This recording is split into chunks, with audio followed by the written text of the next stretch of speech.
એક દિવસ મહારાજ અંજાર ગામમાં એકાદશીના દિવસે આવી અને તે દિવસે પોતાના ભક્તોના મનોરથો પૂરા કરવા માટે સંતોને સાથે લઈને ગામમાં હરિભક્તોને ઘેર ફળાહાર કરવા ગયા. ફળાહાર કરીને ફરીવાર ગામ બહાર તળાવને કાંઠે પોતાને આસને વેદિકા ઉપર વિરાજ્યા.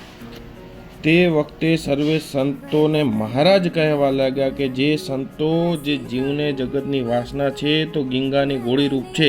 તે જેમ ગીંગો વિષ્ટાની ગોળી નાકમાં રાખે છે ત્યાં સુધી તેને કમળનું સુખ આવતું નથી, પરંતુ તેને જ્યારે માન સરોવરના કમળના ભમરા વિષ્ટાની ગોળીનો ત્યાગ કરાવી દે છે ત્યારે કમળની સુગંધનું સુખ આવે છે.